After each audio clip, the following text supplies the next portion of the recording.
Andai kata kami gugur semua, taburlah bunga di atas persada. Kami mohon doa Malaysia berjaya. Dulu kami suka nonton film Malaysia waktu belum ada apa. Oke, sudah Pak Ustadz. PK dulu kita sebentar sambil apa nyeting-nyeting ya. Kemarin itu rupanya harus 4 orang baru bisa Pak Ustadz. Kita kan 3 kemarin. Oh iya, bener. Ntar ya. Aku dikasih tahu orang harus 4 bang katanya. Oh.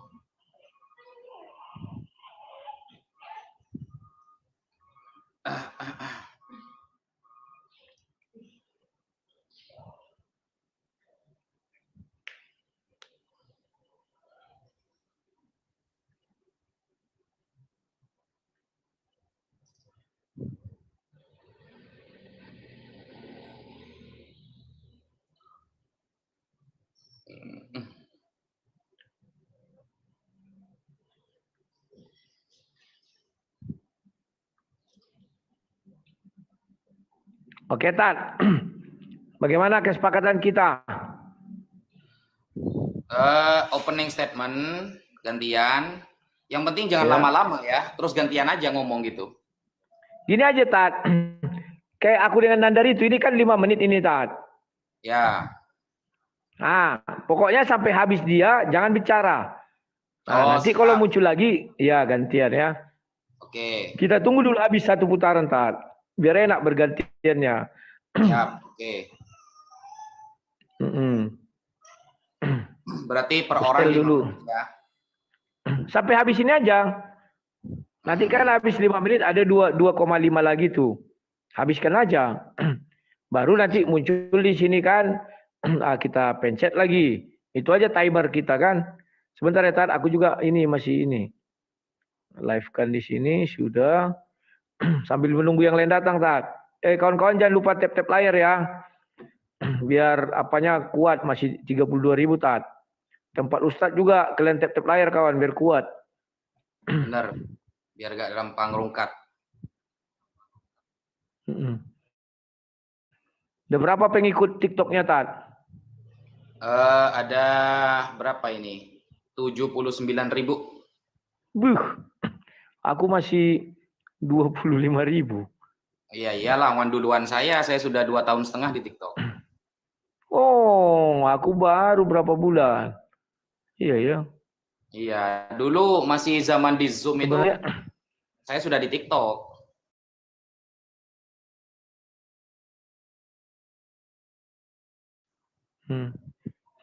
Nah ini hampir. Tapi nggak aktif. Ini waktunya sudah hampir itu. Siapa dulu pembukaan? Ya 16 second lagi. Tunggu, hampir sedikit lagi tuh. Siapa 16 dulu detik ini? lagi. Siapa dulu? Kenapa? Yang mulai bebas. Siapa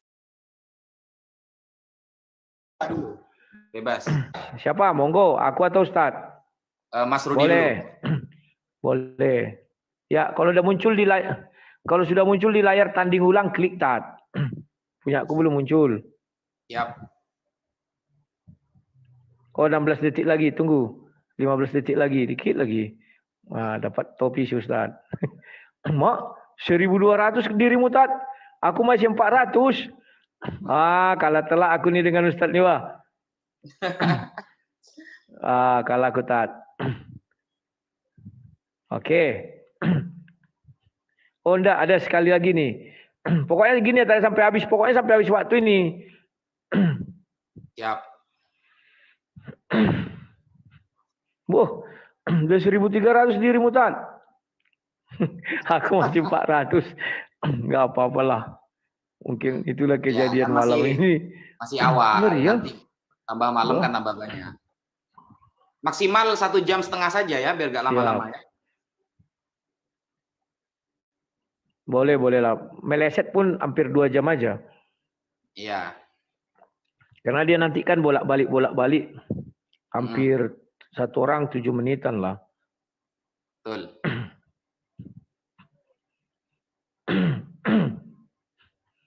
Ntar lagi Tat. Kusiapkan dulu Alkitabku ya, sama Quranmu.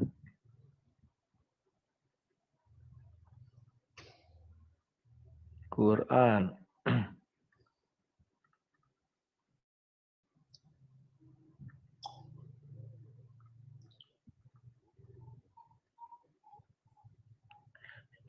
Nah, sampai gini nanti Tat. Baru kita gantian. Oke.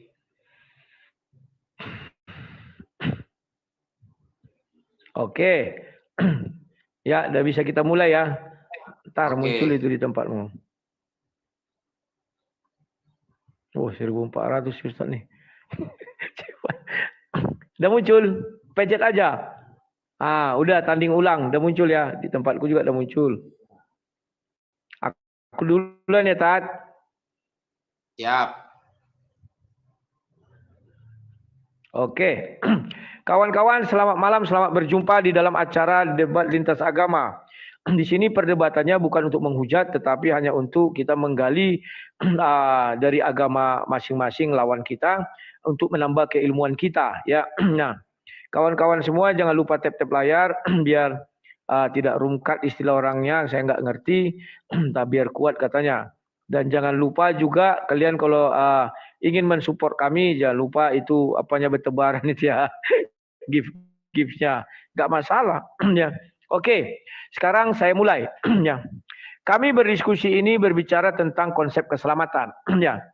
Kalau konsep keselamatan orang Kristen itu sudah jelas ya, bahwa dimulai dari Yesaya 43 ayat 11. Akulah Tuhan, tidak ada juru selamat lain selain aku.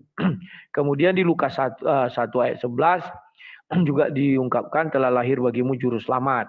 Nah, yang lahir itu siapa? Dia itu di kejadian Yohanes 1 ayat 14, firman telah menjadi manusia. Dan dikatakan juga di Lukas itu berilah nama dia Yesus ya. Jadi konsep keselamatan itu hanya ada di dalam Yesus Kristus ya. Di dalam perjanjian lama, keselamatan itu adalah bangsa Israel keluar dari perbudakan Mesir. Itulah keselamatan mereka yang pertama sekali ya. Bahwa Musa membimbing bangsa Israel keluar dari tanah Mesir ya, menyelamatkan mereka. Kemudian zaman Yesus orang-orang yang sudah mati itu tidak ada yang satupun yang menuju surga yang sudah mati ya. Apa buktinya? Samuel itu dipanggil Saul di 1 Samuel 28, bahwa Saul dipanggil dari dalam alam kubur, dia muncul ke permukaan dan dia suci ya. Aku melihat sesuatu cahaya suci, kata Ali Nujum itu ya. Jadi dia masih ditahan di dalam alam maut atau sarang iblis itu. Kemudian setelah Yesus datang barulah ada konsep keselamatan. Konsep keselamatan itu apa? Di Matius 26 itu dulu dikatakan, di Matius 28 itu adalah bahwa di situ melalui darahku akan tertumpah bagi banyak orang untuk sebagai penebusan dosa. Kemudian konsepnya itu dimulai dari mana? Yohanes 14 ayat 6. Akulah jalan dan kebenaran dan hidup. Tidak ada yang sampai kepada Bapa kalau tidak melalui aku. Nah, kalau dulu Yesus mengatakan aku karena dia masih hidup atau manusia ya, manusia Yesus. Sekarang Yesus sudah tidak ada. Maka sesuai Yohanes 1 ayat 14, firman Allah menjadi manusia, inilah dia itu. Firman Tuhan adalah jalan kebenaran dan hidup. Tidak ada yang sampai kepada Bapa kalau tidak melalui ini, firman Tuhan ini. Ya, nah, itulah konsep keselamatan yang ada di dalam kekristenan. Kemudian, apakah kami menerima janji keselamatan? Iya, kami menerima janji keselamatan. Tetapi lebih dari itu bahwa kami sudah memiliki keselamatan itu sendiri. 2 Korintus 12 ayat 2. Rasul Paulus mengatakan 14 tahun yang lalu, entah di dalam diri entah di luar diri aku tidak tahu. Ya, ada hanya Tuhan yang mengetahui. Ada seorang Kristen yang sudah dibawa ke langit ketiga atau Firdaus. Ya, nah, kemudian konsep itu juga kita lihat di mana ketika Yesus disalib. Yesus menyelamatkan orang yang di sebelah disalib di sebelah kanannya. Hari ini engkau dan aku bersama-sama di dalam kerajaan sorga. Ya, kemudian apalagi bahwa Yesus memiliki satu konsep keselamatan lagi, yakni di Galatia 5 ayat 22 sampai 23. Ya. Siapa yang mampu melaksanakan 9 buah roh, tidak satu hukum pun menentang hal itu. Artinya apa? Kita selamat ini bukan karena kita beragama. Kita selamat ini bukan karena kita bertuhan. Tidak. Ada satu jalan tanpa Tuhan kita bisa ke sorga. Yakni melaksanakan Galatia 5 ayat 22-23. Tidak satu hukum pun menentang. Artinya hukum Tuhan pun tidak menentang itu. Maka di dalam kekristenan, sekalipun kau penyembah pohon, penyembah batu, dan penyembah benda mati. Tapi kalau kau mampu melaksanakan 9 buah roh, kau akan ke sorga. Tapi faktanya, semua orang mati. Artinya tidak satu pun melaksanakan 9 buah roh kecuali Henok dan Elia. Kita bicara orang zaman sekarang. Itulah sebabnya aku milih ikut Yesus. Karena aku tidak mampu melaksanakan 9 buah roh. Maka dari itu aku hanya menanti yang namanya apa? Kasih karunia. Jadi orang ke sorga itu karena kasih karunia Yesus. Orang yang disalib di sebelah Yesus. Itu ke sorga karena dikasihi oleh Yesus. Ya, terima kasih Tat. Waktunya sudah habis. Aduh, udah 2-0. Kalah lagi aku Tat. Ngeri, berat lawan Ustaz ni wah. Tunggu Tat, tunggu muncul. Siap. Ku matikan mic ku ya Tat, karena giliranmu lagi. Ini berarti belum bisa diklik sebelum 2 menit ya. Ini.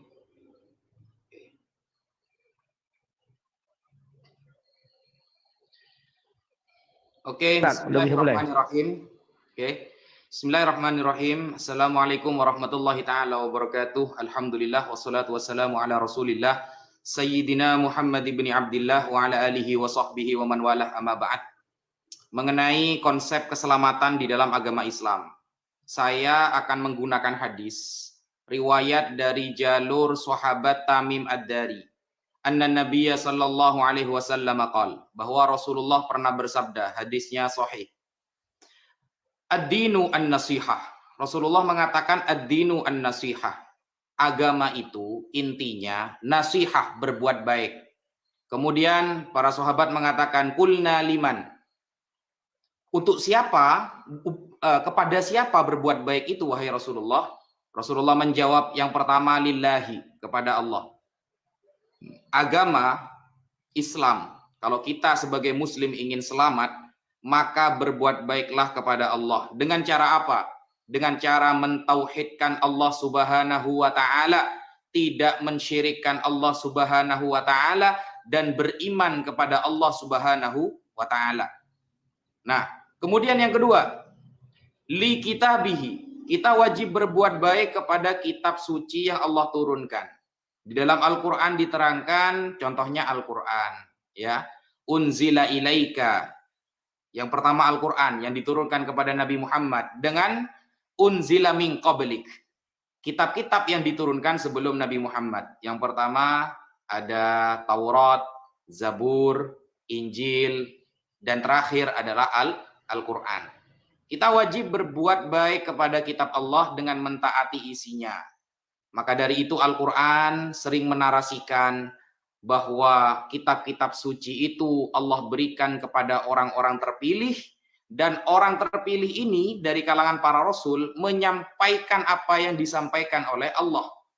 Nah, contoh di dalam Al-Qur'an tertulis, "Wa may yushaqiqir rasula min ba'di ma tabayyana lahul huda wa yattabi' ghaira sabilil mu'minin wallihi ma tawalla wa nuslihi jahannam wa sa'at masira." Surah An-Nisa.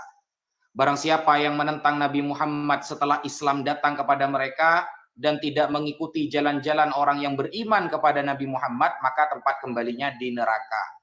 Atau di dalam Al-Qur'an juga disebutkan kullu ma atakumur rasulu fakhudhu. Semua yang dibawa oleh Nabi Muhammad maka ambillah. Atau in kuntum tuhibbunallaha fattabi'uni. Kalau kalian cinta kepada Allah maka ikutilah aku, kata Nabi Muhammad. Itu harus kita lakukan agar keselamatan itu dapat kita raih. Kemudian yang ketiga, li rasulihi, kita wajib berbuat baik kepada Rasulullah dengan cara beriman bahwa Allah benar-benar telah mengangkat Nabi Muhammad sebagai rasul dan sebagai penutup para nabi. Di dalam surah Al-Ahzab Allah menyebutkan, "Makana Muhammadun aba ahadim mir rijalikum, walakin Rasulullah wa khataman nabiyyin." Bahwa Muhammad bukanlah ayah dari diri kalian semua, tetapi dia adalah utusan Allah dan utusan terakhir para nabi, penutup para nabi. Itu disebutkan di dalam Al-Quran, di dalam surah Al-Ahzab. Dan kita tidak boleh satu saja kita tidak beriman, mendustakan para rasul, maka ulaika humul kafiruna haqqo. Jadi di dalam surah An-Nisa ayat 150 dan 151 dijelaskan, tidak boleh kita itu nu'minu bi ba'di wa nakfuru bi ba'd. Kita beriman kepada sebagian rasul tapi kita mendustakan rasul yang lain, tidak boleh. Kalau satu saja rasul tidak kita imani, maka kata surah An-Nisa, ulaika humul kafiruna haqqo. Maka mereka benar-benar orang-orang yang kafir. Jadi semuanya wajib beriman bahwa ke-25 nabi itu diutus oleh Allah, membawa wahyu dari Allah, yang mana isinya itu salah satunya mentauhidkan Allah Subhanahu wa taala, hanya mengesahkan Allah. Kemudian wali a'immatil muslimin, kita wajib berbuat baik kepada imam-imam orang Islam, maksudnya para ulama. Kita wajib berbuat baik kepada para ulama dengan mengambil pendapat, ya, mengambil pendapat, tidak berkomentar pribadi ketika kapasitas ilmu kita tidak memadai untuk menghukumi sebuah perkara. Kita merujuk kepada para ulama. Makanya masadirut tasyri', sumber pengambilan hukum di dalam Islam, salah satunya mengikuti kesepakatan para ulama. Sekian dari saya, wa ammatihim, dan seluruh umat Islam. Sekian. Ya. Sebentar, pen aku jatuh. Oh, siap. Sama ambil kertas sedikit.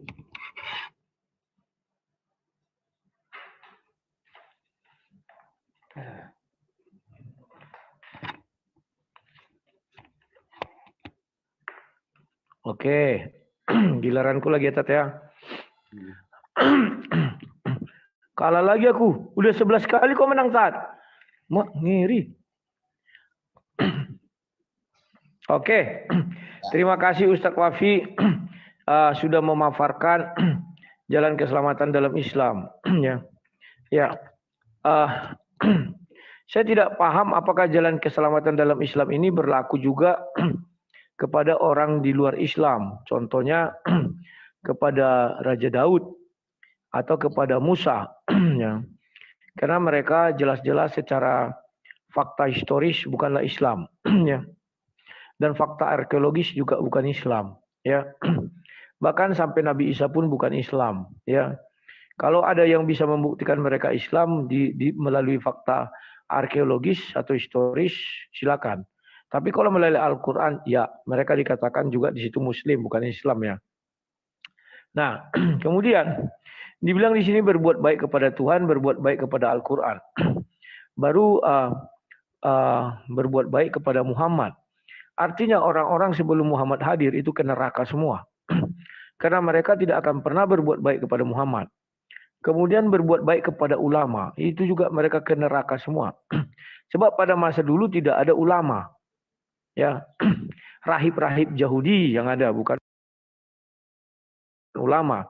Dan ada 4 kriteria itu memaksa bahwa hanya orang Islam lah yang masuk surga. Orang di luar Islam tidak akan pernah masuk surga. Terutama mereka tidak akan pernah berbuat baik kepada Muhammad. Kan itu. Ya. Padahal kita tahu di dalam Islam ada orang juga yang bisa masuk surga tanpa berbuat baik kepada Muhammad. Yakni orang yang buta, orang yang tuli, baru orang yang dari lahirnya cacat mental. Itu Ustadz Wafi udah tahu itu, ya. Hadisnya itu. Nah, itu juga mereka tidak melaksanakan yang 4 ini, tapi bisa juga masuk surga. Jadi, bagaimana kalau saya agar masuk surga menjadikan diri saya misalnya katakanlah gila atau tidak punya akal, tidak punya otak? Kan jadi lucu. Jadi saya mencari celah untuk masuk surga misalnya, ya, dengan melaksanakan yang itu tadi. Nah, sekarang kalimat berbuat baik di situ. Misalnya saya berbuat baik kepada sesama saya manusia. Terutama saya orang Kristen berbuat baik kepada seorang Islam atau ratusan Islam. Apakah saya akan menuju surga? Sementara saya bukan Islam. Nah, di sini kurang tegas dan kurang jeli maksudnya. Kalau kami jelas, di dalam ajaran Kristen cukup melaksanakan 2 hukum kasih. Kasih kepada Tuhan dan kasih kepada sesama. Kepada sesama ini tidak dibatasi harus orang Kristen, harus orang Yahudi, nggak ada. Tetapi kasih kepada Tuhan sudah pasti. Kasih kepada Tuhan hanya ada 4. Pertama, jangan menyebut namanya sembarangan. Kedua, kami tidak boleh menyembah Allah lain. Ketiga, ingat dan kuduskanlah hari Sabat. Keempat, saya agak lupa ya. Ada 4. Baru kepada manusia, hormati orang tua, jangan membunuh, jangan berzina, jangan mencuri, jangan mengingini rumah sesamamu, dan lain sebagainya. Jadi itu lengkap, Tat. Ya. Nah, dan jalan ke surga itu bagaimana? Sehebat-hebatnya kami berbuat baik. Hanya Henok dan Elia lah yang bisa menuju surga tanpa mengalami yang namanya kematian atau dosa. Semuanya kami mati, artinya punya dosa. Bahkan Samuel pun berdosa. Maka Samuel itu ditahan di dalam tahanan iblis. Dia dilihat bercahaya dari dalam alam kubur, dan itulah yang dimasukkan ke dalam dipanggil oleh si Saul. Maka Tuhan marah ya. Nah, jadi kalau konsep keselamatan kami itu sekarang kami hanya menantikan kasih karunia aja. Perbuatan baik kami tidak bisa melebihi dari dosa kami, buktinya kami mati. Nah, di dalam Islam juga begitu. Siapa kira-kira manusia yang melaksanakan 4 perbuatan kebaikan ini? Muhammad pasti tidak akan berbuat baik kepada para ulama, karena dia adalah nabi. Dia sendiri tidak akan melaksanakan itu. Berbuat baik kepada Al-Quran, saya tak tahu bentuknya, oke dia mengikuti Al-Quran, menghargai Al-Quran, oke. Berbuat baik kepada Allah, oke. Tapi kepada ulama dia tidak berbuat baik. Karena apa? Karena saat itu kan dialah pimpinan tertinggi. Nah, siapa zaman sekarang ini atau setelah Muhammad, siapa yang melaksanakan keempat hal ini? Terima kasih. Oke. Wah, kalah lagi aku kalah terus. Ya. Wis. Oh, udah, tunggu belum muncul dia. Belum muncul. Udah ini. Sudah ada muncul. 12 kali kalah aku, boh. Silakan, Tat, silakan. Oke, bismillahirrahmanirrahim. Apakah Nabi Musa dan para nabi yang lain itu beragama Islam? Jelas kalau di dalam jawaban kita sebagai umat Islam, mereka itu agamanya Islam. Yang mengkonfirmasi bahwa para nabi terdahulu ini semua agamanya Islam itu bukan saya, tapi Al-Quran. Di dalam surah Al-Anbiya ayat 25, Allah berfirman, "Wa ma arsalna min qablika min rasulin illa nuhi ilaihi." Tidaklah kami mengutus seorang utusan sebelum kamu Muhammad kecuali pasti kami wahyukan kepada mereka bahwa la ilaha illa ana. Tidak ada Tuhan yang berhak disembah kecuali aku. Fa'budun ay wahiduni, maka sembahlah aku, maksudnya tauhidkanlah aku, esakanlah. Jadi semua para nabi itu agamanya tauhid muslim. Dan ini juga diperkuat oleh sabda Rasulullah di dalam hadis sahih. Rasulullah bersabda, "Inni ana aulan nas bi Isa bin Maryam fid dunya wal akhirah." Aku lebih utama daripada Isa putra Maryam baik di dunia maupun di akhirat. Wal anbiya'u ikhwatun li'allat. Seluruh para nabi itu saudaranya, ayahnya itu bersaudara. Wa ummahatuhum syatta, dan ibu mereka berbeda-beda. Wa dinuhum wahid, tapi agama mereka satu. Al-Imam Ibnu Hajar Al-Asqalani dalam Fathul Bari Syarah Sahih Bukhari mensyarahi hadis barusan bahwa makna dari dinuhum wahid wa huwa tauhid. Maksudnya semuanya agamanya tauhid Islam. Dan itu tertera di dalam Al-Qur'an. Contoh masalah Nabi Nuh dalam surah Al-A'raf diterangkan, laqad arsalna nuhan ila qaumih. Sungguh kami telah mengutus Nuh kepada kaumnya. Faqala, Nabi Nuh mengatakan, ya qaumi ibudullaha ma lakum min ilahin ghairuh. Tiada Tuhan yang berhak disembah kecuali Allah. Terus kemudian wa ila adin akhahum huda. Allah mengutus Nabi Hud kepada kaum Ad. isinya sama, ya qaumi ibudullaha ma lakum min ilahin ghairuh. Tiada Tuhan yang berhak disembah kecuali Allah. Terus sampai Nabi Isa nantinya. Nabi Isa juga begitu. Ketika Nabi Isa mengatakan, ya Bani Israel, oh ibudullaha rabbi wa rabbakum. Wahai Bani Israel, sembahlah Allah yang dia adalah Tuhanku dan Tuhan kalian. Dan itu juga diperjelas lagi oleh Nabi Muhammad sallallahu alaihi wasallam, dan ayatnya sangat banyak sekali tentang ketauhidan yang disampaikan oleh Nabi Muhammad. Apakah ada data di luar itu? Loh, di dalam Bible kalau kita lihat di Perjanjian Lama, para nabi terdahulu itu hanya mengenalkan Allah, tidak pernah mengenalkan orang yang bernama Yesus. Itu yang pertama. Kemudian kalau kita lihat di dalam kitab-kitab para rabi yang berbahasa Arab, saudara, di sana menggunakan lafaz Allah. Contoh, di dalam Targum, ya, Targum salah satu rabi dikatakan dalam Kejadian 1 itu inna awwala ma khalaqallah. Yang pertama kali yang diciptakan oleh Allah. Para rabi Yahudi sudah mulai meyakini bahwa yang disembah umat Islam itu sama seperti yang disembah oleh orang-orang Yahudi. Itu pengakuan para rabi Yahudi. Para nabi di dalam Perjanjian Lama itu tidak pernah mengenalkan orang yang bernama Yesus. Itu yang harus digarisbawahi ya. Kemudian masalah tadi, apakah ada umat Islam yang bisa melaksanakan semua itu? Jelas itu sangat sulit sekali. Kalau beriman kepada Allah, memang semua Islam pasti beriman kepada Allah. Kepada Nabi Muhammad jelas. Kepada para ulama, nah ini sudah mulai kurang jelas ya. Karena ada orang yang ahli maksiat, ada orang yang taat. Orang yang taat akan mengikuti para ulama, yang ahli maksiat ya jelas tidak. Kemudian kepada seluruh umat Islam, ini juga sulit. Jadi hanya orang-orang yang bertakwa yang bisa melakukannya. Kemudian pertanyaan saya Mas Rudi, coba Mas Rudi buka ya di dalam pertanyaan saya Mas Rudi ya, di dalam Roma 6 nomor 23. Di sana sebab upah dosa ialah maut. Jadi upah dosa itu maut. Tetapi kalau kita bandingkan di dalam 1 Yohanes 5 nomor 16, berbuat dosa yaitu dosa yang tidak mendatangkan maut. Sekarang saya tanya, dosa apa yang tidak mendatangkan maut sebagaimana yang disampaikan 1 Yohanes 5 nomor 16? Kalau ada dalilnya disampaikan di dalam Bible, karena awalnya Roma itu mengklaim upah dosa itu adalah maut. Begitu. Sekian. Sudah ya?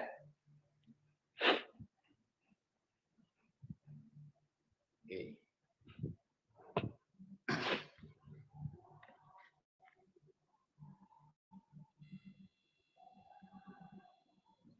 Nah, ini sudah.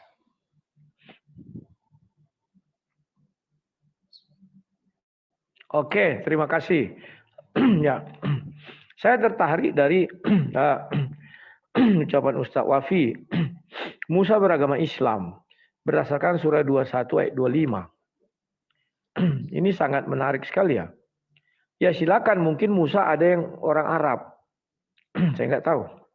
Tapi kalau Musa yang dari Yahudi, dia tidak beragama Islam, beragama Yahudi. Nggak ada cerita. Ya. Bahkan sampai Raja Daud pun beragama Yahudi. Rumah ibadahnya sinagog, bukan masjid. Saya nggak tahu apakah sinagog itu adalah rumah ibadah orang Islam. Saya nggak tahu. Tetapi fakta sejarah mengatakan sinagog itu bukanlah rumah ibadah orang Islam. Oke, satu. Kemudian, Muhammad terkemuka di dunia dan di akhirat. Artinya di sini hadis ini adalah antitesis daripada surat 3 ayat 45.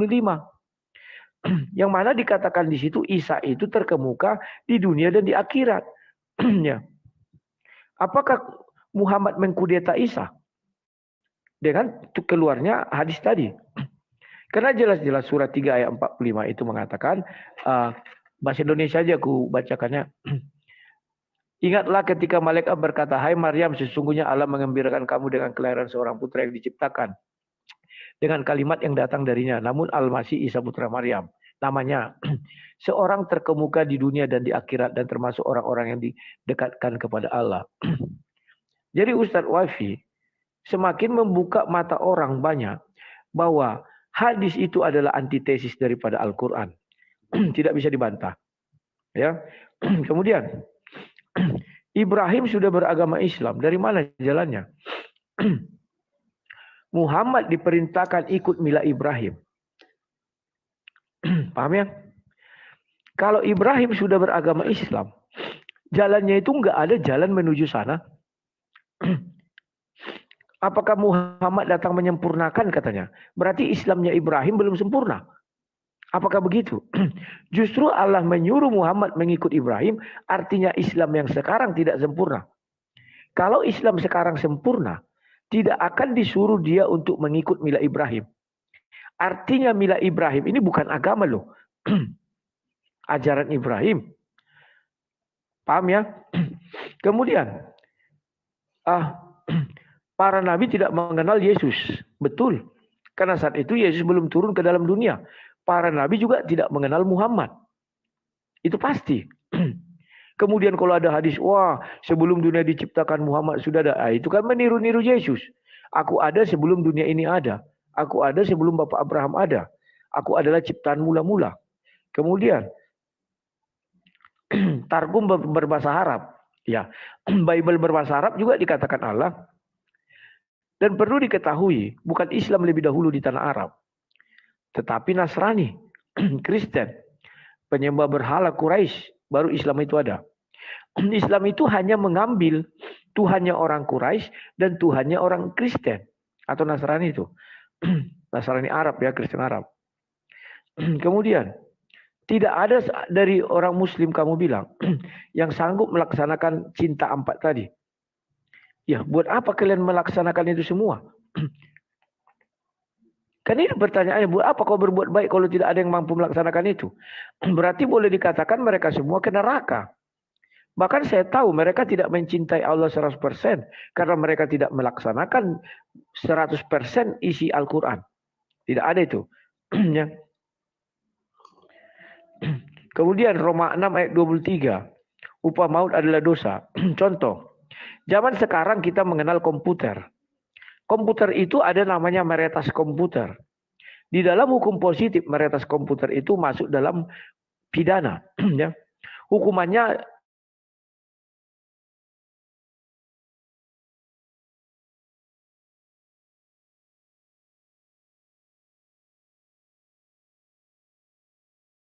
zaman dahulu bagaimana? Ya. 10 perintah Tuhan. Di luar 10 perintah Tuhan, jikalau ada kita berbuat dosa, itu tidak membawa kepada maut. Tapi kalau di antara 10 perintah Tuhan, itu membawa kita kepada maut. Apa contohnya di luar 10 perintah Tuhan? Ya, banyak hal. Contohnya, kita misalnya tanpa sadar ngomong, udah habis, nanti kita lanjutkan. Oke. Wah, menang aku Tat. Baru kali ini menang. Winnya baru 1. Ya, silakan Tat. Tunggu muncul. Sebentar. Ente lagi. Oke. Ya, oke. Silakan. Oke, bismillahirrahmanirrahim. Jadi begini, Mas Rudi. Kalau kita katakan bahwa para nabi terdahulu tidak beragama tauhid atau tidak beragama Islam, justru itu perlu dipertanyakan kebenarannya. Kenapa? Jangankan perjanjian lama, Mas Rudi. Perjanjian baru saja. Kalau kita melihat di dalam Bible Al-Ahdul Jadid, perjanjian baru, itu di dalam bahasa Arab tertulis Allah.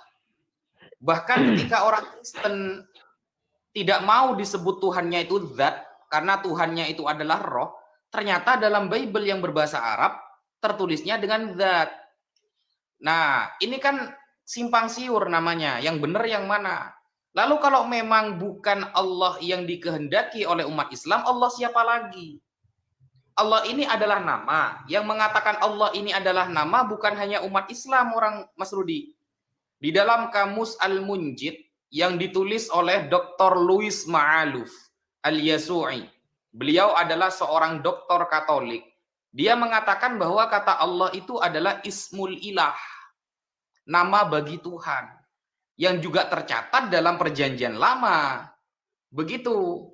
Jadi Kalau bukan Allah yang disembah oleh umat Islam, Allah siapa lagi? Oleh karena itu para rabi Yahudi tidak ragu untuk mengatakan di dalam targumnya, Allah yang disembah oleh umat Islam sama seperti yang disembah oleh umat Yahudi.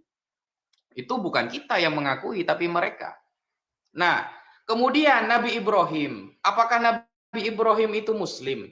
Disebutkan di dalam Al-Quran itu bahwa Nabi Muhammad diperintahkan oleh Allah anittabi' millata Ibrahim hanifa. Ikutilah milah Abraham yang hanif, yang lurus.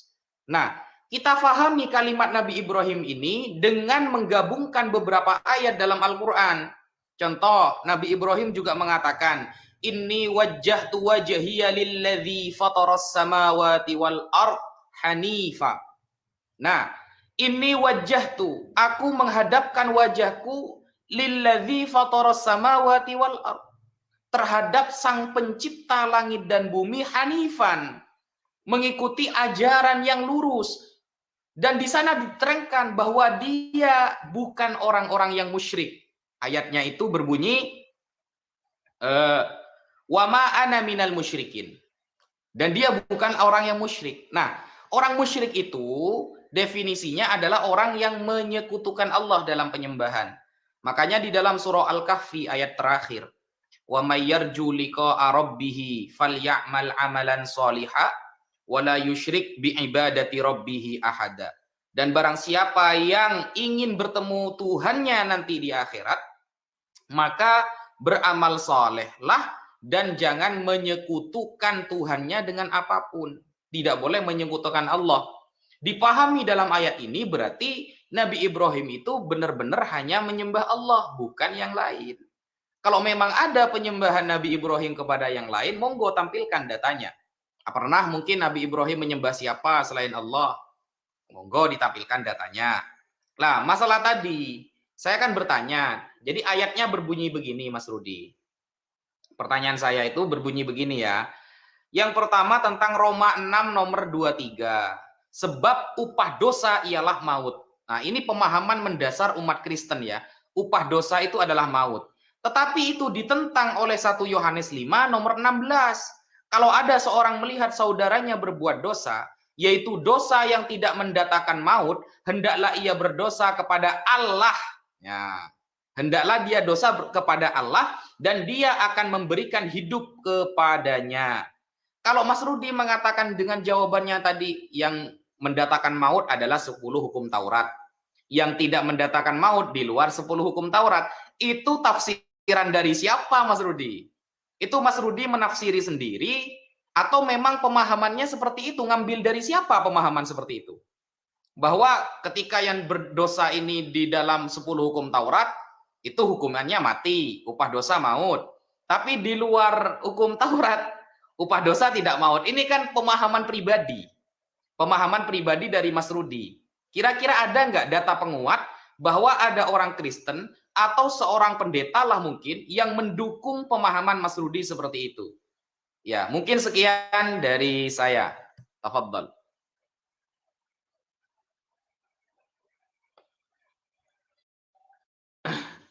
Oh, kalah lagi.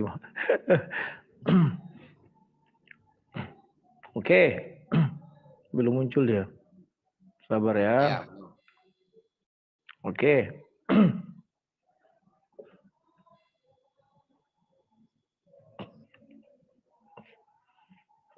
Oke. Terima kasih atas tanggapan dari Ustadz Wafi. Ya. Yang pertama, bahwa dikatakan Ustadz Wafi, Kristen Arab sudah mengakui yang namanya zat dan Allah tadi. Terima kasih. Artinya Islam itu mengikut Kristen Arab. Titik. Ya. Karena Kristen Arab lebih dahulu daripada Islam Arab. Kan begitu. Ya. Kalau Ustadz Wafi membangun narasi Kristen Arab itu mengakui zat dan mengakui bahwa itu adalah Allah. Terima kasih. Mungkin nanti pasti diralat lagi. Yang kedua, Ustadz Wafi sudah mengakui tidak ada satu orang pun yang melaksanakan 4 perbuatan baik ini dengan baik. Nggak ada. Jangankan itu. Belum lagi kalau kutanya, siapa yang berbuat baik kepada Allah? Artinya melaksanakan isi Al-Quran. Siapa? Manusianya. Pasti jawabnya enggak ada. Ya kan? Jadi karena tidak ada, artinya tidak satu orang pun nanti Islam yang masuk surga. Karena Ustadz Wafi mengakui tidak ada. Kan begitu? Karena ini kita bicara konsep keselamatan. Kemudian, Mila Ibrahim. Kan kalian mengatakan bahwa Muhammad datang menyempurnakan agama-agama terdahulu. Sementara Mila Ibrahim Islam. Perintah Allah SWT ikutlah Mila Ibrahim. Artinya Islam yang kalian anut sekarang itu bukanlah Islam yang sempurna. Yang sempurna itu Mila Ibrahim. Bukan agama Islam sekarang. Maka kalian Muhammad aja sudah disuruh ikut Mila Ibrahim. Kenapa kalian tidak ikut Mila Ibrahim? Malah mendirikan satu agama yang bernama Islam yang disempurnakan. Kalau kamu mengakui dari dulu orang sudah Islam, berarti agama kalian sekarang Islam yang disempurnakan. Yang dulu belum disempurnakan. Tidak mungkin yang tidak sempurna atau yang sempurna disuruh mengikuti yang tidak sempurna. Nggak ada itu. Islam itu sebenarnya tidak boleh ada di muka bumi. Karena disuruh mengikut Mila Ibrahim. Itu saja. Ngapain Islam ada? Karena disuruh mengikut Mila Ibrahim. Logikanya masuk ya, nyambung ya. Kemudian, dosa yang tidak membawa maut. Saya bacakan dulu sampai tuntas ayatnya. Ternyata di bawah ada. Dan jikalau ayat 15. Dan jikalau kita tahu bahwa ia mengabulkan apa saja yang kita minta. Ini lebih berbicara kepada permintaan kepada Tuhan. Maka kita juga tahu bahwa kita telah memperoleh segala sesuatu yang telah kita minta padanya. Kalau ada seorang yang melihat saudaranya berbuat dosa, yaitu dosa yang tidak mendatangkan maut, hendaklah ia berdoa kepada Allah dan ia akan memberikan hidup kepadanya. Maksudnya ini adalah meminta ampun. Ya, bagaimana dosa itu tidak mendatangkan maut? Yaitu meminta ampun kepada Allah. Yaitu mereka yang berbuat dosa yang tidak mendatangkan maut. Ada dosa yang mendatangkan maut, tentang ini tidak kukatakan bahwa ia harus berdoa. Semua orang baik berdosa yang mendatangkan maut, tidak mendatangkan maut harus berdoa. Ayat 17, semua kejahatan adalah dosa. Nah, ini dasar saya mengatakan, jangan membunuh, jangan mencuri, jangan berzina. Itu namanya kejahatan. Ya. Itu mendatangkan maut. Pahami dulu. Tetapi ada dosa yang tidak mendatangkan maut. Nah, kejahatan itu bagi Tuhan, itu adalah 10 Ten Commandment. Bukan saya yang mengatakan, firman Tuhan. Itu bentuknya kejahatan. Di luar daripada Ten Commandment itu bukan kejahatan. Ya. Oke. Tetapi ada dosa yang tidak mendatangkan maut. Contoh, yang paling gampang apa lah aku katakan ya. Kita misalnya mencium. Di dalam hukum Yahudi mencium seseorang yang bukan muhrim kan nggak bisa. Tapi ketika itu dibuat di depan orang banyak, ada nggak hukum Tuhan? Apabila kau mencium seorang perempuan, engkau akan masuk neraka. Nggak ada itu. Itu berdosa bagi orang Yahudi. Mencium itu bisa dilempari loh. Tapi tidak ada firman Tuhan yang mengatakan apabila kau mencium seseorang yang bukan muhrim di kitab Bible, nggak ada itu. Maka engkau akan ke neraka. Nggak ada. Oke ya. Nah, jadi kenapa aku bilang kejahatan adalah dosa. Kejahatan di dalam Bible itu coba baca, itulah 10 perintah Tuhan. Kalau dilanggar bagi Tuhan itu adalah kejahatan. Ya. Jadi Ustadz Wafi, tolong jelaskan siapa manusia yang bisa melebihi daripada Muhammad itu sendiri. Silakan. Oke, bismillahirrahmanirrahim. Manusia yang bisa melebihi. Belum lagi. Oh iya. Belum lagi. Ya, siap, sabarlah. Mak, menang aku kali ini. Sabar ya. Ya. Oke, silakan. Oke. Bismillahirrahmanirrahim. Tadi pertanyaannya Mas Rudi, siapakah orang yang bisa melebihi Nabi Muhammad? Ya tidak ada. Tidak ada yang bisa melebihi Nabi Muhammad. Tapi apakah semua umat Islam itu akan masuk neraka semua? Jadi ayatnya di dalam surah Maryam ya. Di dalam surah Maryam ayat ke-71 itu kan sering dibawakan sama teman-teman Kristen. Wa imminkum illa wariduha. Tidak ada dari kalian yang tidak akan mendatangi neraka. Tapi jangan dipotong. Ayat setelahnya ada tsumma nunajjil ladzina taqau wa nadzaru adh-dhalimina fiha jithiya. Kemudian kami selamatkan orang-orang yang bertakwa dan kami biarkan orang-orang yang zalim. Nah, mengenai ayat itu, suatu saat Rasulullah Shallallahu Alaihi Wasallam bertemu dengan Sayyidah Hafsah. Lalu Rasulullah mengatakan, la yadkhulan nar ahadun man syahida badron wal hudaybiyah. Tidak akan menyentuh neraka, tidak akan masuk neraka orang yang mati syahid ya di perang Badar dan perang Hudaybiyah. Jadi orang yang mengikuti perang Badar dan perang Hudaybiyah langsung dijamin surga oleh Rasulullah. Kemudian Sayyidah Hafsah mengatakan, "Loh, wahai Rasul, bukankah ada firman Tuhan bahwa semua orang pasti akan mendatangi neraka?" Lalu Rasulullah mengatakan, "Tsumma nunajjil ladzina taqau wa nadzaru adh-dhalimina fiha jithiyah." Tapi yang bertakwa tidak. Kalau orang itu bertakwa seperti orang yang mati syahid dalam perang Badar, perang Hudaybiyah, mereka langsung surga. Seperti itu Mas Rudi. Mas Rudi kan punya tafsir Ibnu Katsir. Itu bisa dibuka di dalam tafsir Qur'anil Azim yang ditulis oleh Al-Imam Abul Fida Ibnu Katsir Ad-Dimashqi mengenai tafsiran surah Maryam ayat 71 dan 72. Nah, kemudian mengenai Nabi Ibrahim alaihissalam dan Nabi Musa, itu sudah berkali-kali disebutkan dalam Al-Quran, Mas Rudi. Dan pengakuan bahwa mereka itu menyembah Allah bukan hanya dari Islam loh. Tapi perjanjian lama semuanya diterjemah, YHWH itu diterjemah Allah. Kemudian kalau umat Islam itu berarti niru orang Kristen Arab ketika mengatakan Tuhan itu zat. Loh, pertanyaannya Bible berbahasa Arab baru muncul tahun berapa, Mas Rudi? Ini saya punya ya, Bible ya. Ini Bible berbahasa Arab perjanjian baru. Nah, ini saya tampakkan ya. Lukas, Markus, Lukas, Yohanes. Mana ini ya?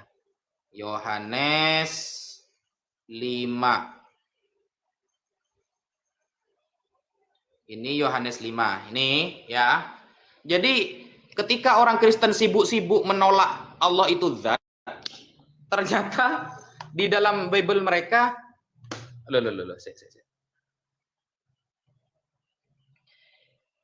saya balik dulu kamera ya.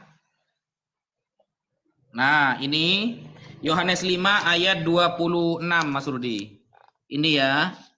Injilu Yuhanna Al-Khamis, Injil Yohanes 5 ayat ke-26. Li'annahu kama annal abalahu hayatun fi dzatihi. Maka bagi Bapak diberikan hidup dalam dirinya sendiri, dzatihi ya, pakai zat di sini bukan pakai roh. Dalam diri Bapak diberikan hidup dalam zatnya sendiri. Kadzalika a'ta al-ibna aydon ya. Antakuna lahu hayatun fi dzatihi.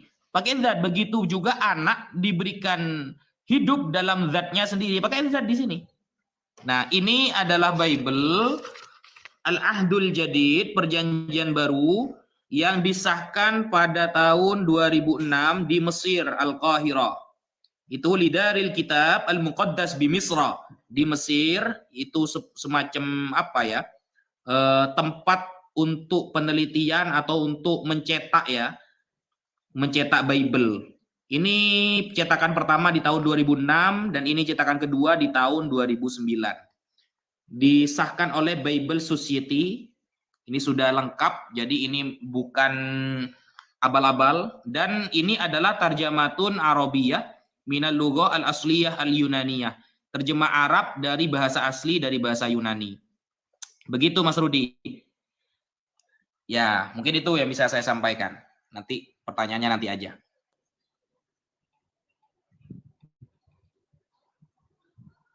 Yuk.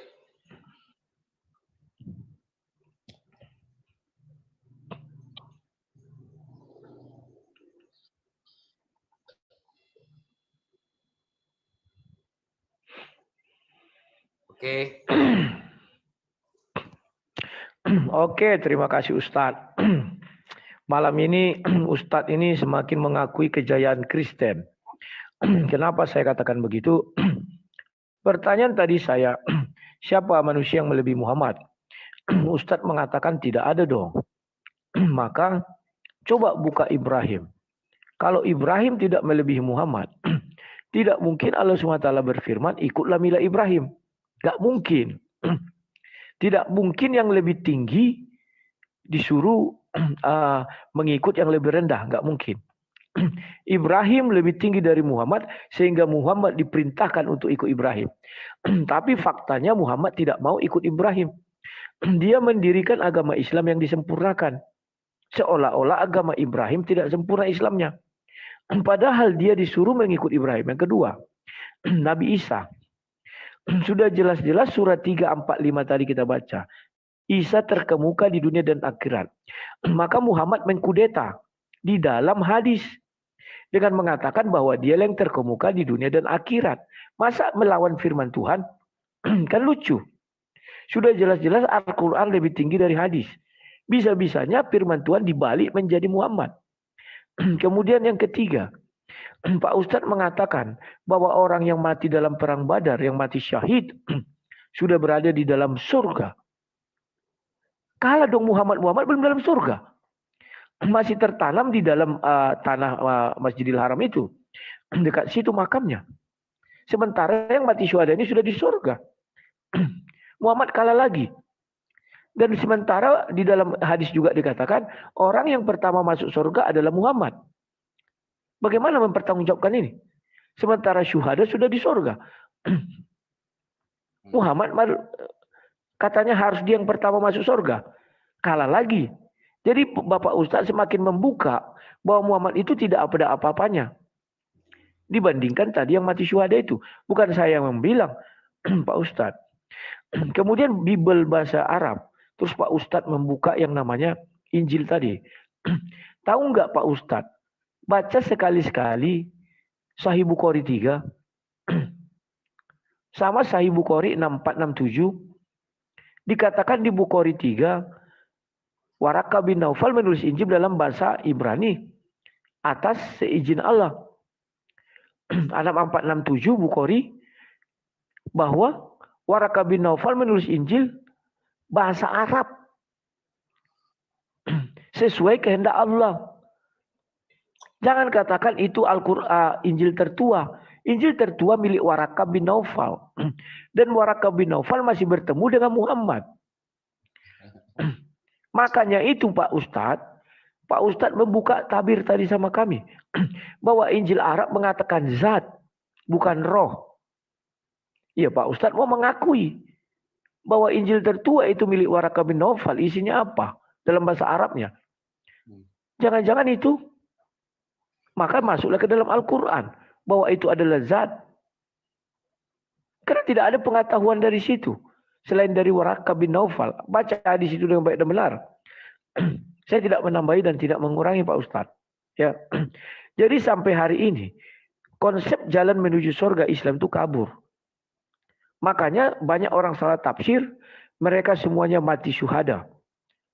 Dengan cara tafsir masing-masing. Kan itu.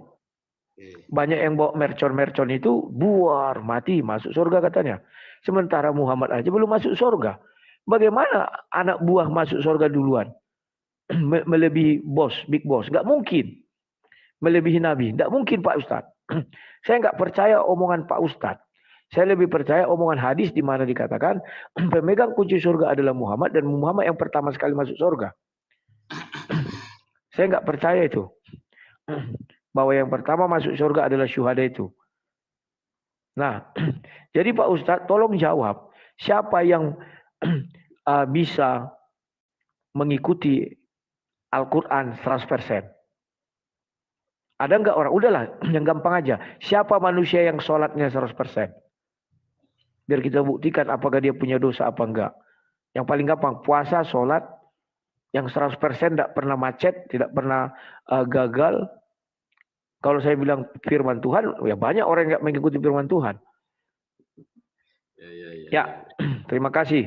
Silakan Pak Ustadz. Wah, tipis.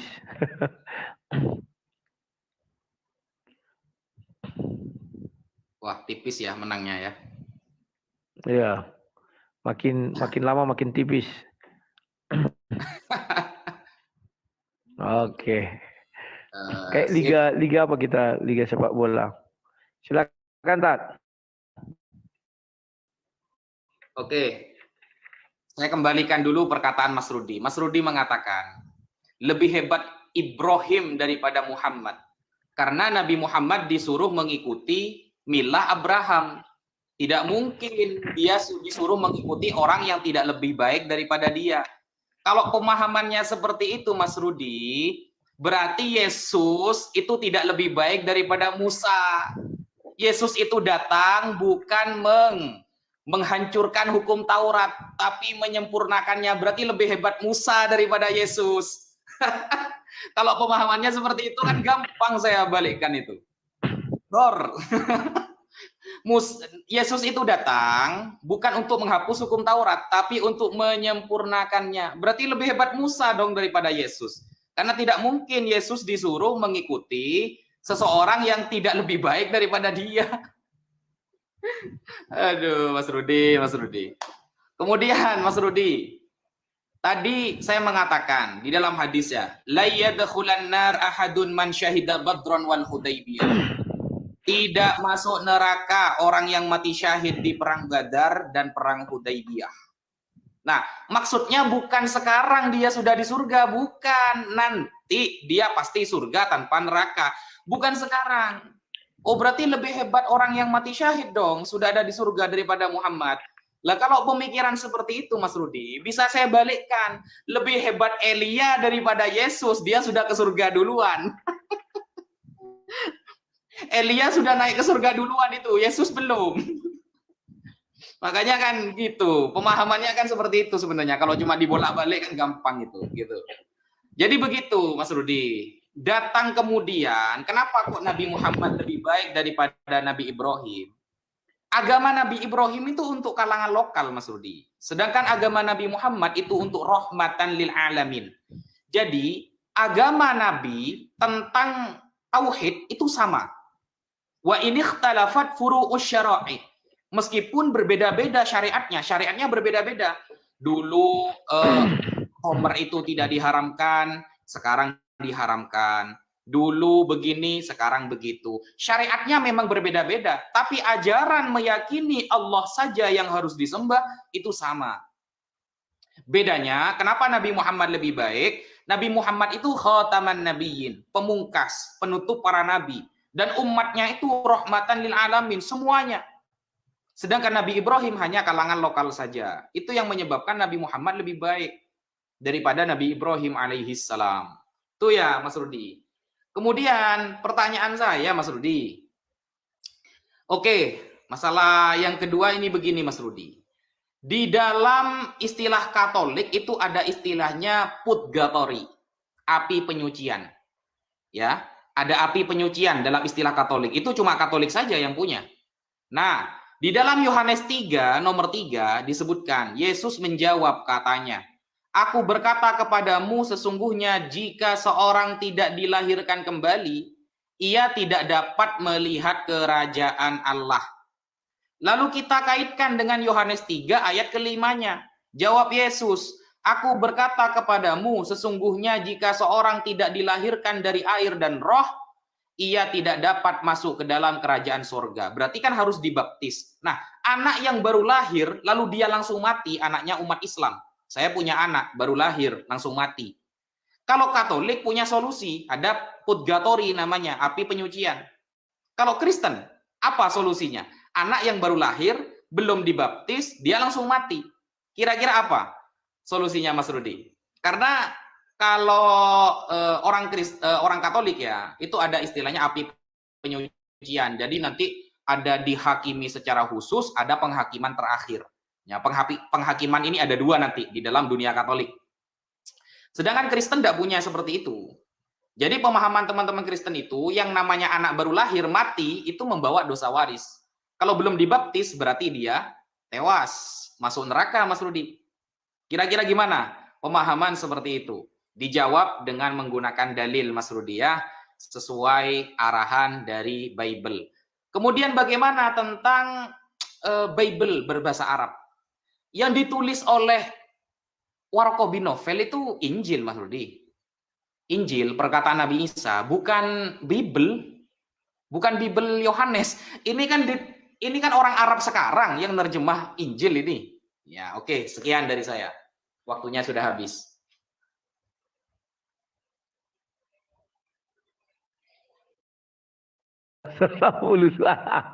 Oh, menang lagi. Ayo, semangat. Ya, kalah lagi aku 182. Jatuh lagi. Siap. Yuk. Oke. Terima kasih, Tat, ya. Yesus tidak lebih baik dari Musa. Tat. Yesus itu tidak ada diperintahkan untuk mengikut Musa, Tat. Paham nggak yang kumaksud, Tat? Di dalam ajaran Islam, Muhammad diperintah untuk mengikut ajaran Musa. Ajaran Ibrahim, sorry. Kecuali ada Yesus diperintahkan untuk ikut ajaran Musa, Tat. Itu sudah beda. Ya. Kedua, baru mengenai menyempurnakan hukum Taurat. Yesus tidak pernah menyempurnakan, menggenapi. Menggenapi itu artinya apa? Mengembalikan kepada kasih mula-mula. Contoh, Tuhan menciptakan manusia itu satu pasang. Mereka bukan lagi dua, melainkan satu. Maka setelah itu manusia ada beranak pinak atau berbuat pernikahan poligami kayak Daud dan Salomo. Maka setelah Yesus datang, dia mengatakan kembali, mereka bukan lagi dua menjadi satu, digenapi. Tidak ada lagi yang namanya perzinahan, itu namanya zina katanya. Paham ya? Bukan menyempurnakan, itu sudah ada dulu. Cuman manusia sudah banyak melanggarnya.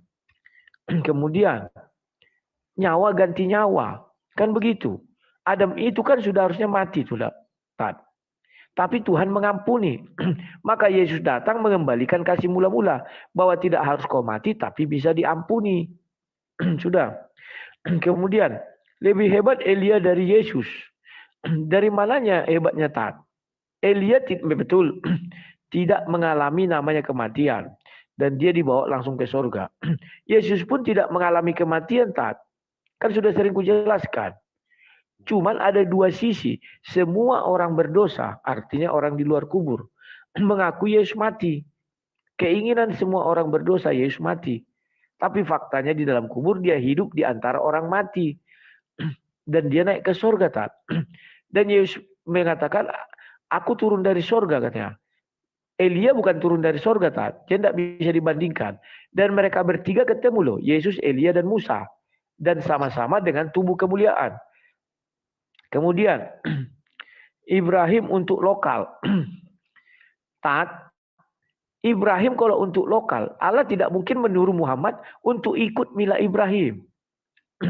Tidak mungkin yang internasional disuruh untuk ikut yang lokalan. Tidak ada itu. Aturan dari mana itu? Buktinya apa? Ibrahim sampai sekarang diimani banyak agama. Muhammad hanya Islam yang mengimani, Tat. Ibrahim yang kalian anggap Abraham itu diimani Yahudi, Kristen, Nasrani, dan Islam. Sementara Muhammad hanya diimani oleh Islam. Semua nabi-nabi, Tat, diimani oleh Yahudi, Kristen, Nasrani, Islam. Tapi hanya Muhammad yang diimani oleh Islam. Muhammadlah nabi yang tertutup. Bukan untuk seluruh umat manusia. Ada nggak orang di luar Islam yang mengimani Muhammad? Tidak ada, Tat. Ada nggak orang di luar Islam mengimani Ibrahim? Ada. Kalau kau anggap itu Abraham. Kristen, Yahudi. Jadi sudah kalah ya, Tat. Ya, nggak benar itu argumenmu. Kemudian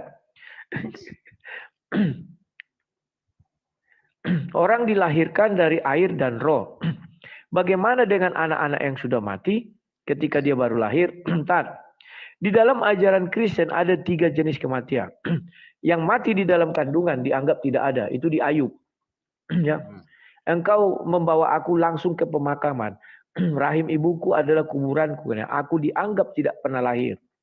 Kemudian orang yang sudah lahir dan mati itu bagaimana? Ya, sudah kulihat Matius 19 ayat 14. Anak-anak yang empunya kerajaan sorga. Kan itu, Tat. Loh, tapi dia kan belum dibaptis. Pahami dulu, Tat. baik sunat maupun baptis itu kan dimulai meniru ketika Yesus dibawa ke bait Allah di Lukas 2. Umur 8 hari. Kalau dia mati sebelum 8 hari, ya nggak masalah. Tapi kalau di atas 8 hari mungkin kita bagi lagi biar lebih detail. Bagaimana dengan mereka? Tetap ke surga. Karena anak-anak seperti inilah yang mempunyai kerajaan surga. Itulah sebabnya, Tat.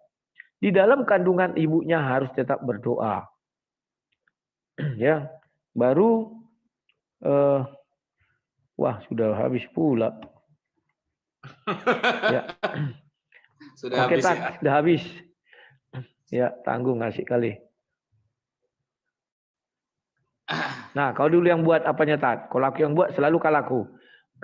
Kalau kau yang buat aku menang. Oke, siap. Ini belum muncul ini. Sabar lu. Siap, Ya. sudah.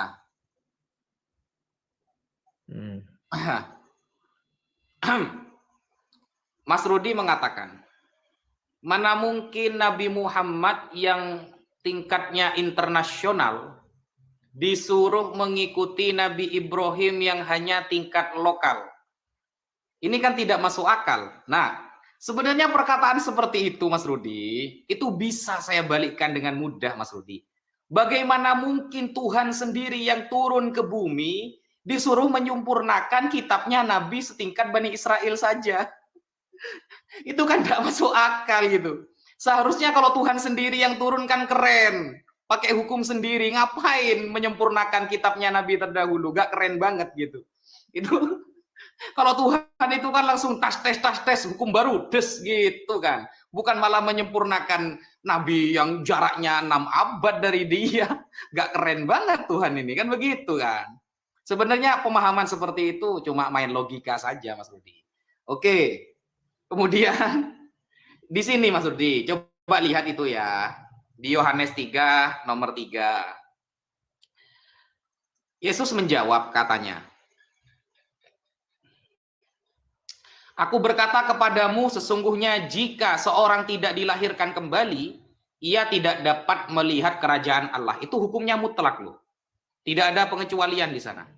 Jadi, jika orang tidak dilahirkan kembali, ia tidak dapat melihat kerajaan Allah. Bagaimana nasibnya Musa? Bagaimana nasibnya Abraham? Dia belum dibaptis. Dan dia tidak meyakini Tuhan itu akan lahir ke dunia. Apakah Abraham dan Musa ini harus dihidupkan lagi? Harus dibaptis? Agar dosanya tertebus, dosa warisnya. Kan ruwet pemahaman seperti itu. Kemudian di Yohanes 3 nomor 5. Jawab Yesus, Aku berkata kepadamu, sesungguhnya jika seorang tidak dilahirkan dari air dan roh, siapapun Mas Rudi, kalau tidak dilahirkan dari air dan roh, ia tidak akan dapat masuk dalam kerajaan surga. Ayatnya mutlak, siapapun. Berarti Musa, Abraham, Ayub, Yesaya, semuanya. Karena belum pernah dibaptis, karena mereka lahir bukan dari air, maka mereka semuanya masuk neraka. Kan seperti itu secara logika. Nah, ini kan repot. Kalau di dalam Islam, Mas Rudi, Rasulullah bersabda, Kullu mauludin yuladu 'alal fitrah.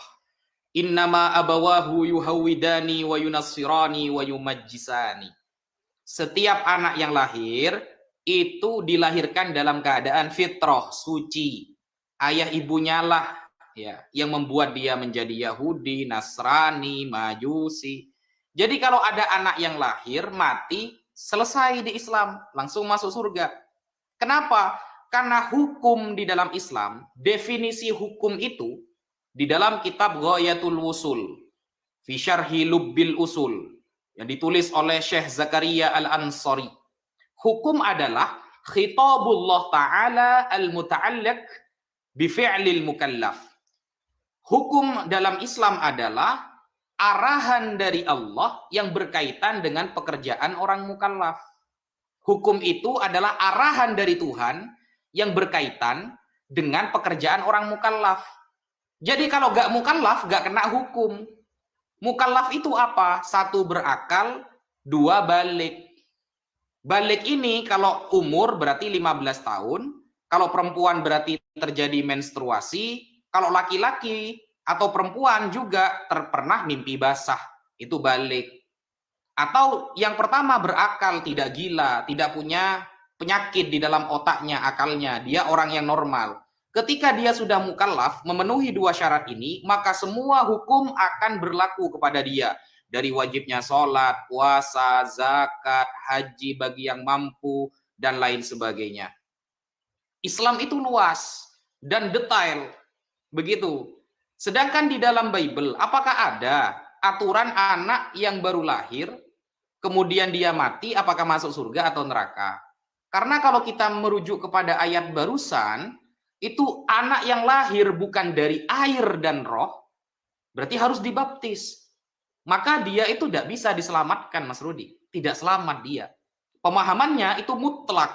Siapapun yang lahir belum dibaptis, berarti dia masuk neraka. Kemudian, aku berkata kepadamu, kata Yesus, sesungguhnya jika seorang tidak dilahirkan kembali, ia tidak dapat melihat kerajaan Allah. Sekian.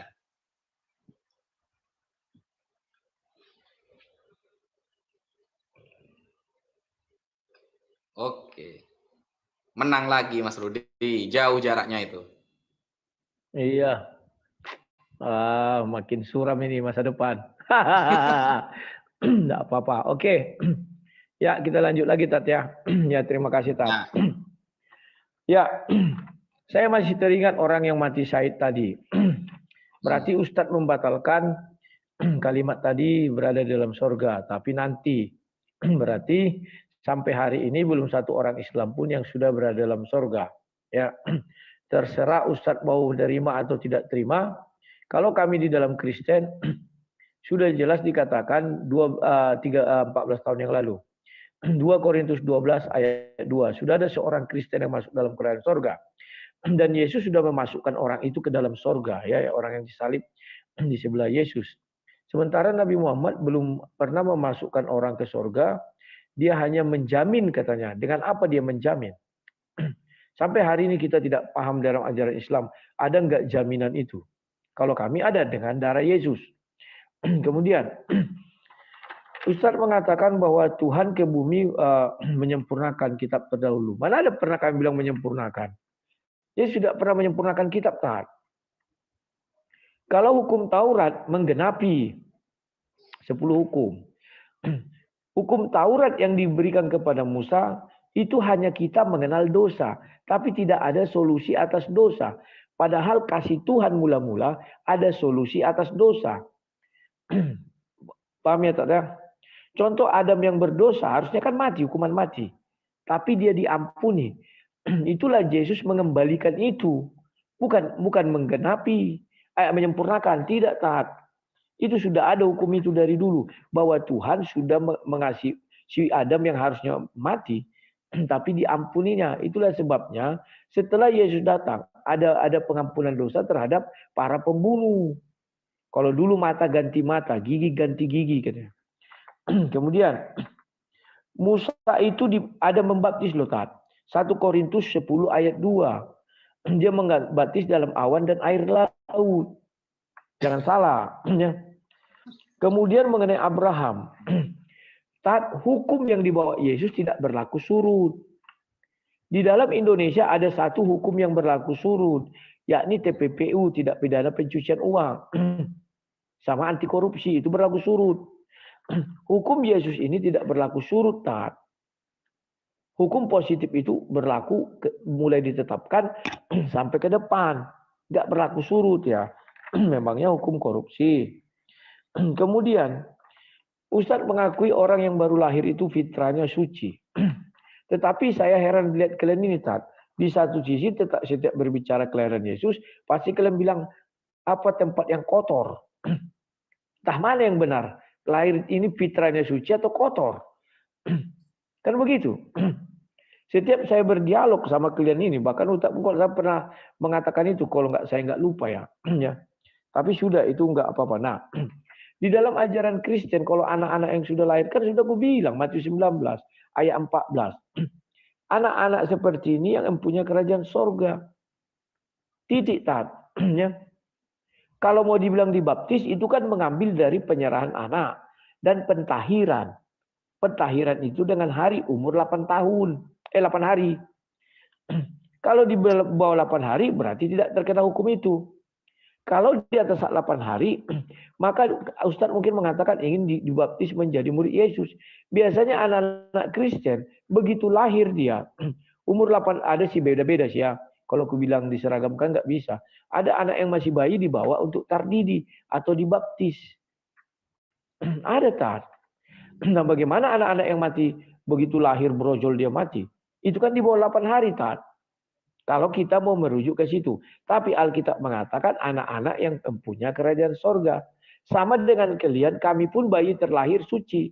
Dosa waris itu tat, dia mati kembali menjadi tanah. Kan itu dibilang. Kejadian 3 ayat 19. Dari debu tanah engkau diambil dan engkau akan kembali menjadi debu tanah. Itu dosa waris. Dosa perbuatan itulah yang diambil si Adam. Dia memakan buah itu. Itu perbuatannya. Dosa perbuatan nggak diwariskan. Paham ya Tat ya? Jadi Tat, mengenai Abraham tadi. Bahwa Abraham itu Tat, Muhammad disuruh untuk mengikut mila Ibrahim. Maka saya katakan Islam ini seharusnya tidak pernah ada. Karena disuruh mengikut mila Ibrahim. Mila Ibrahim itulah yang harus kalian ikuti. Bukan yang lain-lain Tat. Tapi faktanya, oh habis. Oh kalah saya ya. Wah, makanya ini sudah 1,5 jam. Mau terus apa penutupan? Penutupan aja Tat. Silakan bagaimana kita atur strateginya. 3 menit aja, nggak usah lama-lama. Ini ya, kan nggak apa-apa, 5 menit aja, tapi tidak nyebrang begitu tidak, ya. Ini 7,5 menit loh ini Tat. Oh Pak iya. Suki kita bagi 2 aja. Pas 2,5, aku 2,5 dirimu. Gimana? Oke. Ya silakan dirimu duluan. Karena aku tadi duluan pembukaan. Setuju? Oke, bismillahirrahmanirrahim. Pertanyaan Mas Rudi yang berkali-kali diulangi ketika Nabi Muhammad diperintahkan oleh Allah mengikuti Nabi Ibrahim, teman-teman. Ingat, Nabi Ibrahim itu memiliki sebutan Abul Anbiya, bapaknya para nabi. Kalau Nabi Adam, Abul Bashar, bapaknya para manusia. Dari Nabi Ibrahim melahirkan 2 anak. Yang satu namanya Ishak, dari istri yang bernama Sarah. Yang satu bernama Ismail anaknya, dari istri yang bernama Hajar. Nah, dari Ismail itu punya beberapa anak. Dari Ishak juga punya beberapa anak. Dan Mekah, ya, Ka'bah, yang kota itu dulu lebih besar daripada yang kita ketahui sekarang. Yang membangun adalah Nabi Ibrahim alaihissalam. Begitu juga batu Hajar Aswad disebutkan dalam sejarah Islam, itu adalah kenangan dari Nabi Ibrahim dan Nabi Ismail. Oleh karena itu Nabi Muhammad diperintahkan oleh Allah untuk mengikuti milah Abraham. Nah, kemudian agama Islam itu lugas, teman-teman. Jadi hukum di dalam Islam itu akan berlaku kepada orang yang mukallaf, yang balik dan berakal. Ketika tidak balik dan tidak berakal, maka hukum Islam tidak akan pernah berlaku kepada dia. Dan keselamatan, apakah ada, kata Mas Rudi, jaminan keselamatan bagi umat Islam? Ada. Disebutkan di dalam surah Al-Fathu ayat ke-5. Allah secara tegas mengatakan, liyudkhilal mu'minina wal mu'minat jannatin tajri min tahtihal anhar. Orang yang beriman, baik laki-laki ataupun perempuan, beriman kepada Nabi Muhammad, maka kami persiapkan surga yang di bawahnya ada sungai yang mengalir. Di dalam surah An-Nisa juga disebutkan kan, wa may yushaqiqir rasula wa may yushaqiqir rasula min ba'di ma tabayyana lahul huda wa yattabi ghaira sabilil mu'minin nuwallihi ma tawalla wa nuslihi jahannam wa sa'at masira. Kemudian di ayat lain diterangkan juga, in kuntum tuhibbunallaha fattabi'uni yuhibbukumullah wa yaghfir lakum dzunubakum. Kalau kamu cinta kepada Allah, maka ikutilah aku, kata Nabi Muhammad. Allah akan mengampuni dosa-dosa kalian. Sekian. Mari penutupan Mas Rudi. Oke. Terima kasih Tat. Bahwa jaminan keselamatan itu berpusat kepada Muhammad. Sementara Muhammad sendiri belum selamat. Jadi yang sebelum selamat menjamin orang yang untuk selamat. Dari mana jalannya, Tat? Ya, sama dengan saya menjamin orang kaya, padahal saya miskin. Itu nggak ada cerita itu. Ya, yang bisa menjamin orang ke surga adalah orang yang berasal dari surga, yang tahu tentang jalan ke surga itu. Muhammad sampai detik ini tidak tahu jalan ke surga itu karena dia buktinya mati dan dikuburkan. Ini Sampai nyebrang hari ya? ini kita, Nyebrang berarti ya? oh, Kan sorry, penutupan. sorry, sorry. Oh ya, Nah, sorry, maaf, Tat, maaf, Tat. lanjut, lanjut. Oke, oke. Sorry ya kawan-kawannya. Sorry, nggak apa-apa. Waktunya saya lanjutkan. Kusangka tadi masih nanggapi. Oke, sudah penutup ya. Ya, kalau di dalam ajaran Kristen itu ada jaminan keselamatan, yakni di dalam darah Yesus. Dan di dalam Kristen sudah ada bukti keselamatan, yakni Yesus sudah memasukkan orang ke dalam kerajaan sorga. Ya, dan di dalam ajaran Kristen bahwa keselamatan itu nyata, bukan angan-angan dan bukan mimpi. Jadi keselamatan hanya ada di dalam Yesus. Bagaimana orang dengan orang-orang terdahulu? Orang terdahulu memang terpenjara. Itu buktinya tidak ada keselamatan zaman dahulu. Maka mereka itu tertahan di dalam tahanan iblis. Tapi setelah Yesus mati di kayu salib dan turun dalam kerajaan maut, di Matius 27 ayat 53, mereka semua baru bebas, orang-orang soleh itu. Dan mereka menuju ke kerajaan sorga, Yerusalem itu, Yerusalem baru ya. Dan keselamatan juga kalau mengenai ketuhanan, Musa pernah diangkat menjadi Tuhan ya di Keluaran 7 ayat 1. Jadi Musa pun menyelamatkan bangsa Israel dari perbudakan Mesir. Itulah namanya kekuasaan Tuhan. Hanya Tuhan yang bisa jadi juru selamat. Kenapa Musa bisa menyelamatkan bangsa Israel? Itu seperti di Yesaya 43 ayat 11. Akulah Tuhan. Tidak ada juru selamat lain selain aku. Maka Musa menyelamatkan orang itu karena dia diangkat Tuhan. Yesus pun menyelamatkan karena dia adalah Tuhan itu sendiri. Firman menjadi manusia. Jadi hanya Tuhanlah yang bisa menyelamatkan manusia. Manusia sesama manusia tidak bisa menyelamatkan siapapun karena kita sama-sama manusia yang berdosa. Ya, itulah yang bisa saya sampaikan. Terima kasih. Oke, Tat, tolong. untuk presiden Mas Sebentar. Rudy milih siapa? Aku enggak usah kasih tahu lah, Tat. Agak enak.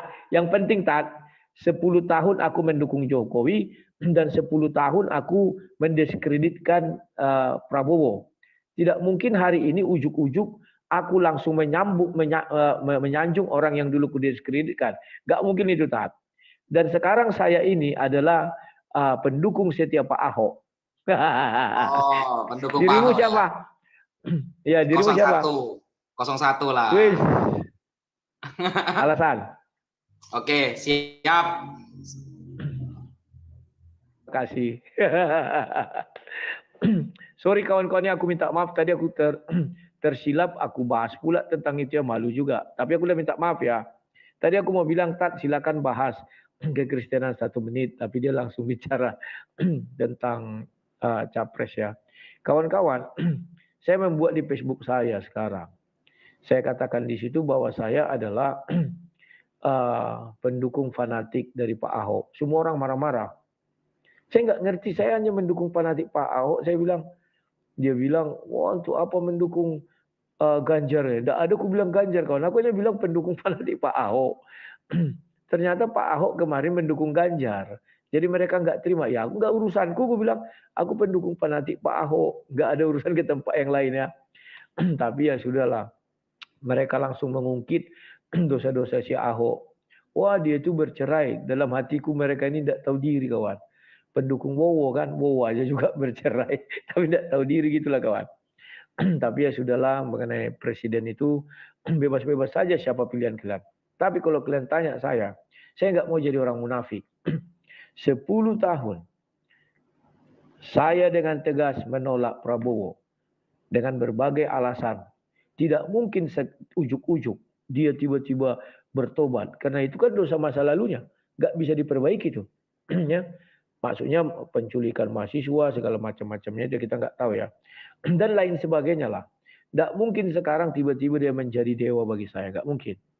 Yang kedua, saya dengan tegas mengatakan pendukung fanatik Pak Ahok.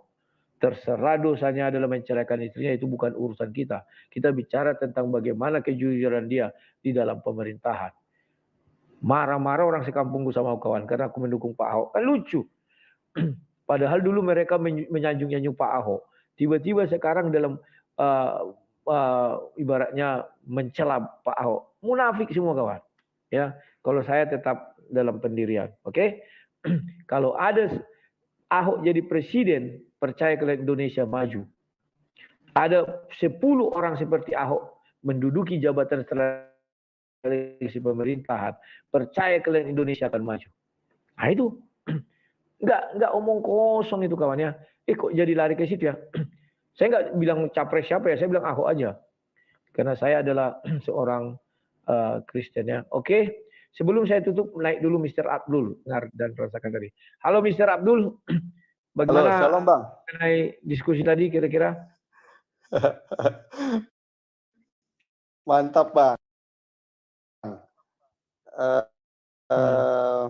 Betul Bang ya. Aku kaget juga Ustadz Wafi tadi mengutip Yohanes 3 ya Bang? Ya. Nah, justru dia sedang mengutip bahwa di Bible itu ada kepastian Bang untuk keselamatan itu Bang. Sementara dia nggak pernah bisa menemukan dalam kitab sucinya kepastian. Nah, yang kedua kan Bang bukan cuman janji. Abang tambahkan lagi udah ada bukti. Jadi udah keren kali lah Bible itu. Ya, udah keren kali. Nah, tadi betul yang Abang bilang bahwa hukumnya itu tidak berlaku surut. Maka itu dikatakan ada perjanjian lama dan perjanjian baru. Ya, perjanjian lama itulah yang kepada Abraham. Lalu Yesus datang untuk memberikan perjanjian baru kan. Nah, itulah yang Yesus katakan Yohanes 3 tadi, Bang. Makanya itu yang selalu saya gaungkan ke banyak orang bahwa di Kristen itu, di kitab suci orang Kristen itu ada kepastian untuk selamat. Bang bisa minta tolong Bang buka Bang. Roma 10 ayat 9 dan 10 Bang. Roma 10 ayat 9 dan 10. Roma 9 ayat 9 dan 10. Sorry, Roma 10 ayat 9 dan 10 Bang. Roma 10 ayat 9. Sebab jika kamu mengaku dengan mulutmu bahwa Yesus adalah Tuhan dan percaya dalam hatimu bahwa Allah telah membangkitkan dia dari antara orang mati, maka kamu akan diselamatkan. Karena dengan hati yang orang percaya dan dibenarkan, dan dengan mulut orang mengaku dan diselamatkan. Iya Bang, itu jelas sekali Bang perkataannya Bang. Dengan hati orang percaya dan mulut orang mengaku Yesus adalah Tuhan dan Allah telah membangkitkan dia dari antara orang mati, di situ dibilang Bang, maka kamu pasti akan diselamatkan. Nggak mudah-mudahan Bang, nggak mampir-mampir kemana dulu Bang. Di situ dibilang pasti akan selamat. Jadi Yesus itu benar-benar, waduh luar biasa lah Bang. Buat teman-teman yang di bawah, tolong cari kata-kata yang model seperti ini di kitab suci lain, pasti ada ya, nggak? Pasti. Betul Bang, pasti Bang. Nah, tapi aku tadi tunggu dulu. Gimana Bang? Aku yang paling lucu tadi dia mengatakan bahwa di hadis Muhammad itu terkemuka di dunia dan akhirat.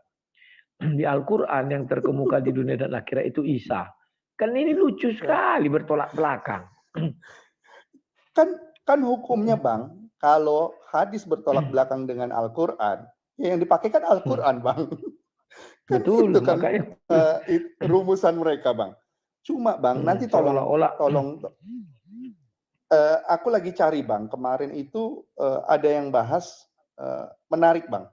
Tadi kan dia bilang begini, lalu Musa, Abraham masuk neraka dong, karena nggak lahir baru, kan dibilang gitu kan, karena nggak lahir baru.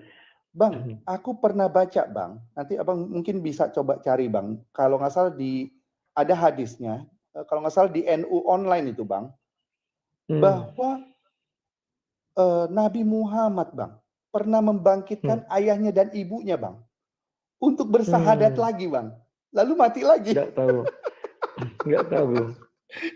Nanti coba ada Bang, Abang coba, nanti Abang coba cari ya, ada itu Bang.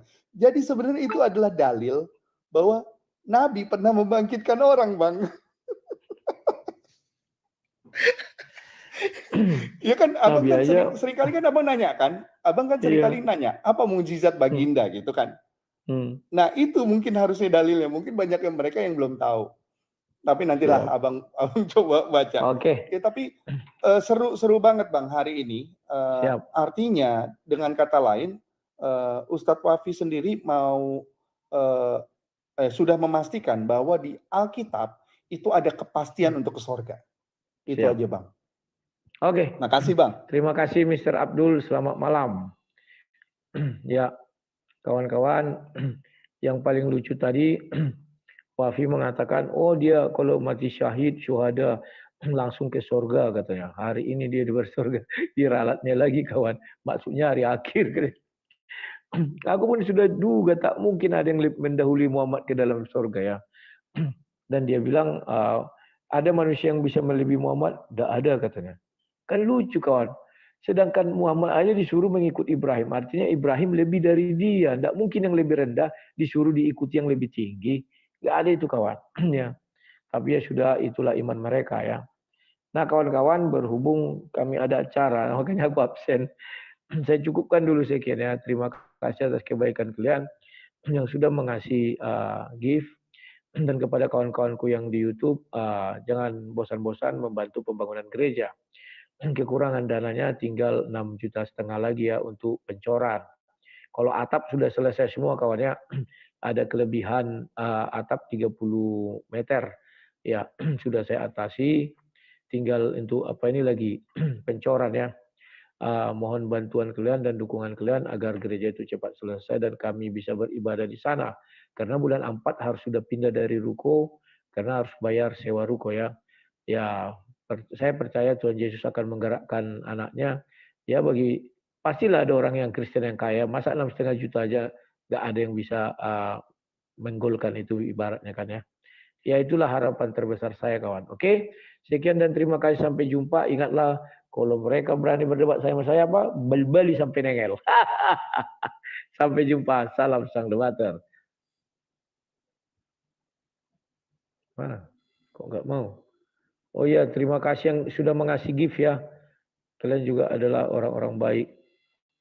Ini kubuat mana? Nggak bisa. Oke.